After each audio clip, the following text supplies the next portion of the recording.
as the pick of the action. It was a packed Vicente Calderón that greeted a Real Madrid side unbeaten in all competitions since October last year.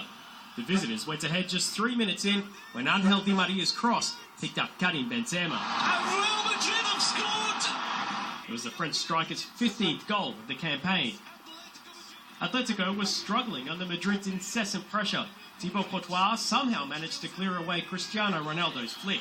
Go beyond him, but look at the reflexes, how he reacts, gets a hand to the ball. Somewhat against the run of play, Arda Turan picked out an unmarked Koke who pulled the host level. Koke! There's the equaliser! Atletico have put the ball in the back of the net. Atletico Madrid 1, Real Madrid 1. Seconds into first half stoppage time, Gavi unleashed from distance. Oh, what a goal! What a ridiculous goal! Atletico Madrid have taken the lead. The captain ensuring his side would go into the break with an unlikely lead. Midway through the second period, Diego Costa went down on the edge of the box. Instead of a free kick, the Brazilian received a yellow for diving. The decision infuriated the Atletico bench. Bench the second coach. Well, he's absolutely lost it. Shortly after, Turan came close to sealing the points with a difficult header at the far post. A chance! And it's just pushed wide for a corner, and Diego Costa not involved this time. It was Arda Turan. That miss proved costly. The introduction of Daniel Carvajal reinvigorated Real. Less than 10 minutes from time, Ronaldo pounced on a loose ball. Ronaldo! Goal, Real Madrid! Cristiano Ronaldo has equalised! Portuguese superstar's goal secured what could be a vital point in the title race. The draw would keep Real Madrid at the top of the Primera, but could Barcelona close to within a point as they welcome Almeria to the Camp Nou? Against 17th place Almeria, it was the perfect chance for Barcelona to recapture form. Neymar orchestrated the opening goal, creating a path for Fabregas to shoot and Alexis Sanchez to pounce. Esteban couldn't hold it, and brilliant goal poaching there from the Chilean. What followed was signature Lionel Messi. Messi. Oh, what a superb goal from Leo Messi. That is a textbook direct free kick. Xavi was there just to offer the doubt in Esteban's mind. He curled it round the wall. Barcelona's Achilles heel has been set-piece defending and it proved the avenue for Almeria to score. Angel Trujillo powering his header home. Second half and Barca peppered the Almeria goal. It was left to veteran Carles Puyol to claim the home side's turn. The referee has given it. No, it's given. It's 3-1 to Barcelona. Carles Puyol, the brightest in the class in the penalty area. With Almeria sitting deep, Blaugrana kept on pushing. Xavi started and finished the move, which involved Pedro Rodriguez. Cuts it back, Iniesta leaves it. Xavi with the shot. Oh, what a brilliant goal. What a superb finish from Xavi. With Real Madrid's draw in the derby, Barcelona has cut the lead at the top to just 1 point.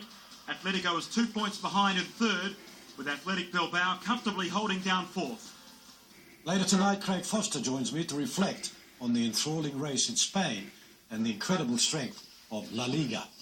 With 2 consecutive clean sheets in the Serie A, AC Milan's questionable defence was looking in better shape under new coach Clarence Seedorf.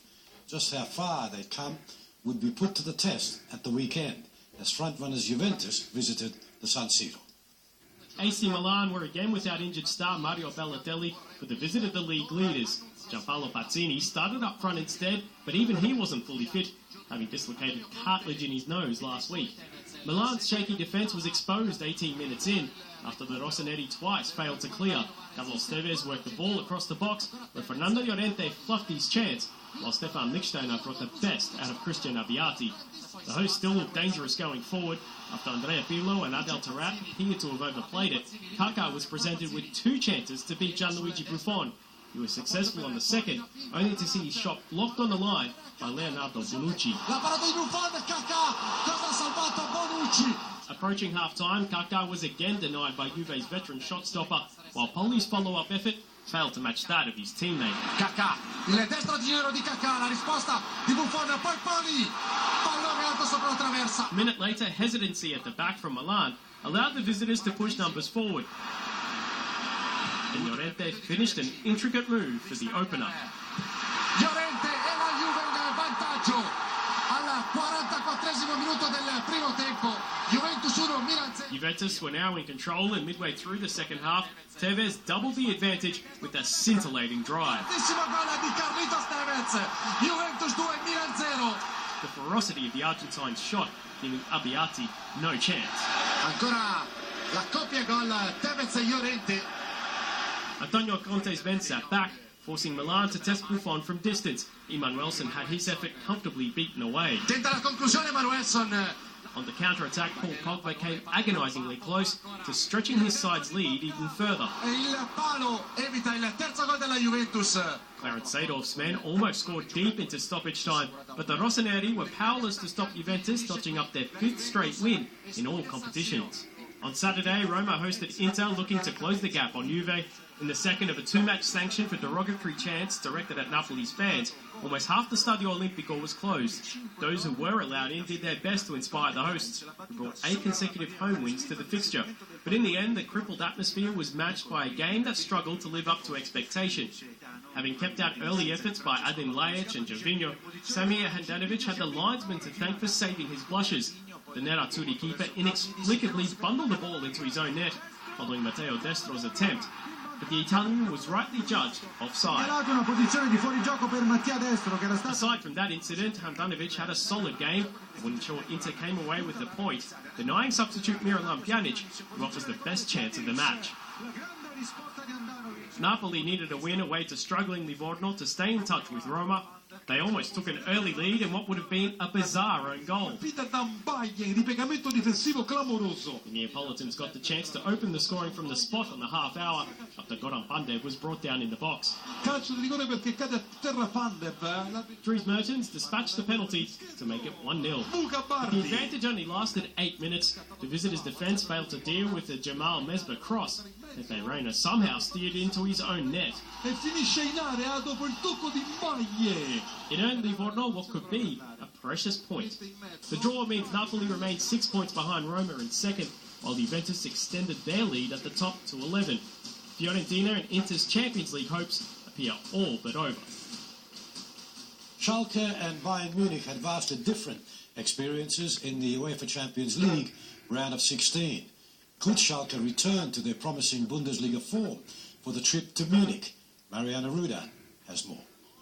Following their 6-1 defeat to Real Madrid in the Champions League midweek, Schalke had the daunting task of saving face in the Bundesliga against the most unforgiving of opponents as they travelled to the Allianz Arena to face the unstoppable Bayern Munich. The hosts had netted 22 goals without reply in their last 6 matches and showed no intention of slowing down, when after less than 3 minutes of play, a free kick from just outside the box took a deflection off the wall, adding David Alaba's name to the score sheet, and Bayern 1 goal to the good. Oh, it's in the back of the net. He takes a deflection.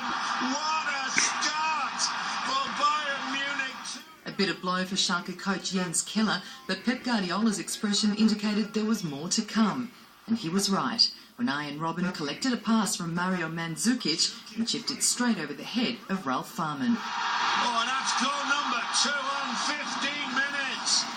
Things soon got worse for the visitors when a superb cross from Alaba was met with a thumping header from Mandzukic. This really is a practice game, isn't it? Sadly for Schalke, it was anything but, and the goals just kept on coming, as Arjen Robben pounced on a through ball and pushed the scoreline to 4-0 in the space of 28 minutes. The Dutchman is on fire. It was the biggest half-time deficit Schalke had suffered in the league for 26 years, but the visitors were handed some reprieve in the second half, and just past the hour mark, a corner kick took a deflection off Bayern defender Rafinha's heel, landing in the back of the net. That's an own goal. It would prove to be a mere consolation as the hosts whipped back into overdrive. Fährmann denied Mandzukic and Bastian Schweinsteiger further opportunities, but there was little he could do to keep Robben from completing his hat-trick from the penalty spot.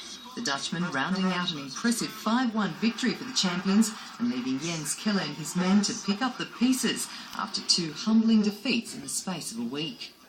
Borussia Dortmund were looking to take their impressive Champions League form back to the Bundesliga as they welcomed Nuremberg to the Westfalen. The visitors, who'd been in good form of late, held off Dortmund's advances in a scoreless first half. 6 minutes after the break, however, BVB were in front as Raphael Schäfer kept out Robin Lewandowski's powerful header but could do little to save Mats Hummels from scoring from the rebound. Back again, Mats Hummels, and his first strikes of September of 2012. Lewandowski then put the hosts in the driver's seat as he picked up a pass from Heinrich Mkhitaryan and delivered Dortmund's second just past the hour mark, before the provider then turned goal scorer. Mkhitaryan adding the finishing touches as he slid home Dortmund's third after a delightful through pass from Jonas Hoffmann. And finally, Leverkusen were aiming to amend their horror run as they hosted Mainz. It was a travelling side who started the brighter. Shinji Okazaki's effort from close range was kept out by Bernd Leno, but Mainz had covered a crack in the Leverkusen defence. Less than 10 minutes later, they exploited it to full effect as once again they found space down the right. Stefan Bell combined with Zdeněk Pospek before firing the ball to the near post, where Maxim Choupo-Moting came up with a delightful finish to put Mainz in front. Loris Karius ensured Mainz maintain their lead, twice denying Son Heung-min and condemning Leverkusen to their third straight Bundesliga defeat and fifth in all competitions. The loss saw Sami Hyypiä's side drop to third, with Dortmund up to second behind Bayern. After the break, Craig Foster